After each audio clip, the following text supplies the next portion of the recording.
Good day and welcome back to the channel of SA Accounting Network. In today's video, we're going to continue with our free business mentoring course. Remember, there's 6 phases to this course. We're busy with phase 1 at the moment, and the video that we're busy with the 4th section of the first phase. In this video, we're going to be talking about competitor research. In the previous videos, remember, we talked about business idea generation, how you generate business ideas.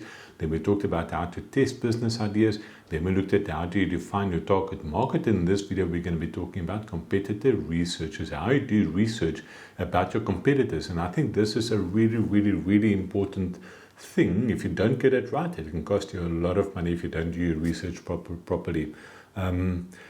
Just where we live over here. So let me, just before I continue, remember to hit the like button, remember to hit subscribe, and then you'll see that the document that we're going to be working through, there's a link in the description of the video where it will take you to a website, and then on that website you can download all the documents that I'm busy going through at the moment, and you'll see that there will be videos of all the different sections that I'm covering the first phase of the business mentoring program. So let's quickly jump into it. So I'm going to jump down to my computer and I can show you what I'm busy with. So the first thing is the Competitor Research Worksheet. So understanding your competitors is essential for defining your competitive edge and identifying opportunities in the market. This worksheet will guide you through analyzing both direct and indirect competitors.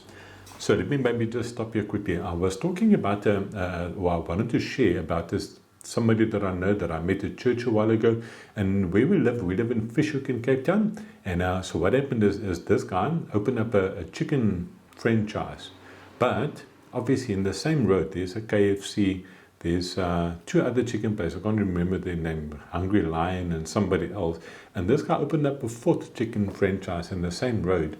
And it was like 6 months, and this guy had to close his business. And I think the main thing that he missed is he never did his competitor research to say what other competition is in the area and what is it that they can do differently. So competitor research is really important part of the planning process. And so let's jump back down to mine worksheet. So competitor research is really important. And I think the first thing I say over here is to identify competitors. Make a list of your main competitors, both direct and indirect. Direct competitors offer a similar product or service to the same audience, while an indirect competitor provides an alternative solution to the same problem. So I think there's a differentiation between the two, and you need to do a little bit of research on that as well. When I always share the story, I grew up in Johannesburg, and we moved down to Cape Town about 10 years ago. In 2014, we relocated down to Cape Town. At that stage, I only had one client in Simonstown, and So what I did is, before I moved down to Cape Town, I developed a website. I really like working on websites and stuff like that.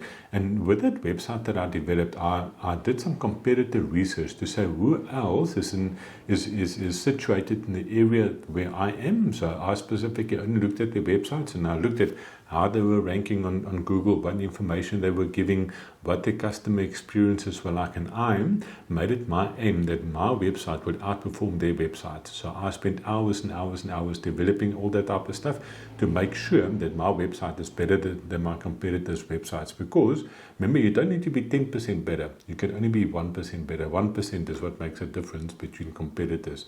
I think, so it's really important to make sure that you analyze your competitors. So that's just something that worked for me. I think within 9 months, I think I picked up something like 30 clients in Cape Town alone, or in the area that we live in. So the website was a main contributor because I put a lot of time and effort into that, and I spend a little bit of time or a little bit of money on Google Ads as well. We're going to be talking about marketing a little bit further down in the course. We're going to be talking about marketing strategies and how important that is as well.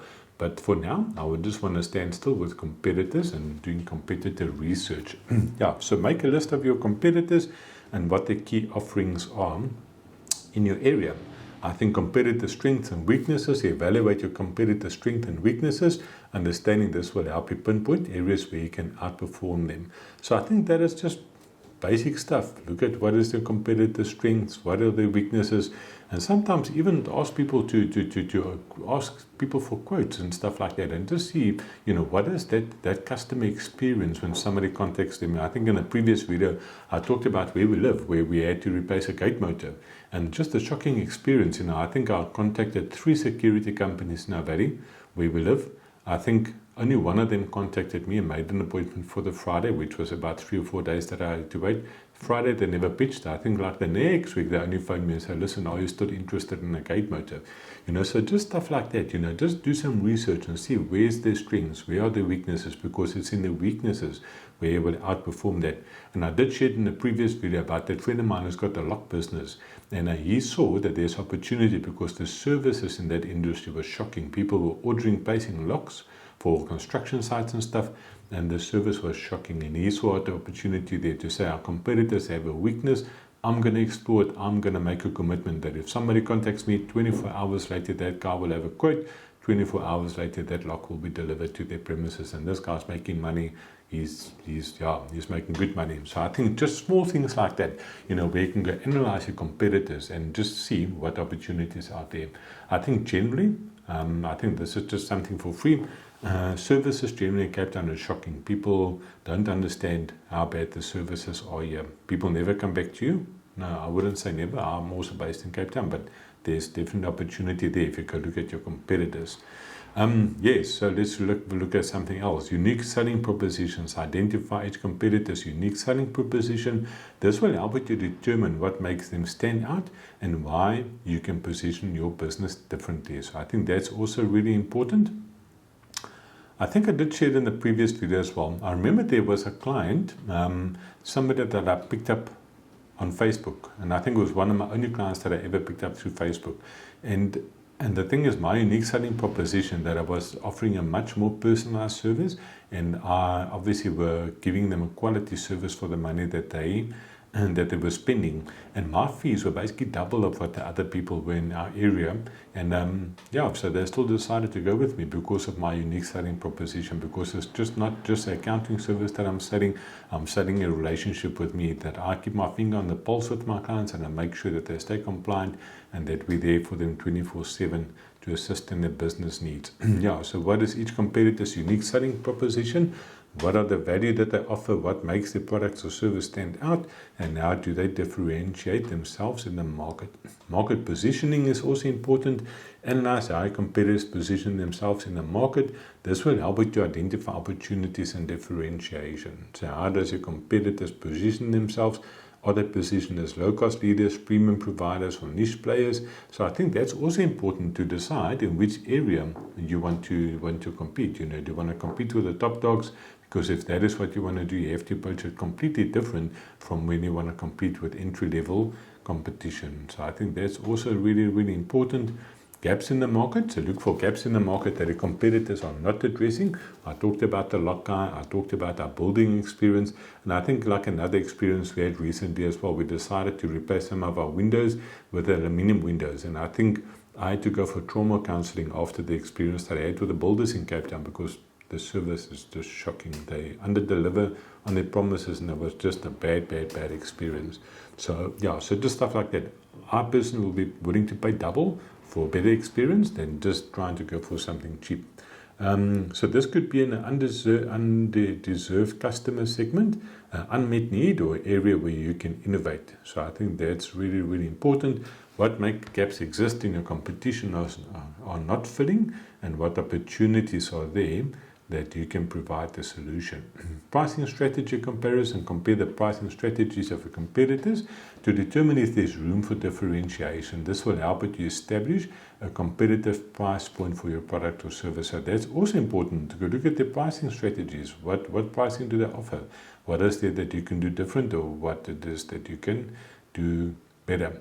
So you can see prompt, how do your competitors price their products or services? Are they a high-end, low-cost, or somewhere in between? Describe the approach in pricing and how do they compare to others in the market. And then customer reviews and feedback. Research customer reviews and feedback to gain insights into how customers perceive your competitors. This will help you to identify weaknesses and opportunities for improvement. And I think this is one of the nice things about Google. If you go search for a client over there, it's got like a My Business profile on that. You can go read reviews about your clients. You go on to Hello Peter and all those type of places where you can go do some research on your competitors to see what are people's experiences, what do they like about them, what don't they like about them, because it's quite often in those where you will find opportunities where you can possibly start a business. Prompt, and what are customers saying about your competitors? Look for recurring themes in the reviews, testimonials, and feedback. And I think that is it for competitor research and for this worksheet. I think in the next video we're going to be touching on vision, and I think vision is also a really important part of the planning process if you want to start a business. Like I said, there's a lot of sections that we're dealing with. Remember, the first 10 sections of this video, we all the stuff that we're getting together, we're gathering data together so we can use all this information to compile a business plan so you can make a very informed decision whether to start with your business or not. Thanks for watching this video. I'll see you guys for the next video where we're going to be talking about vision for business.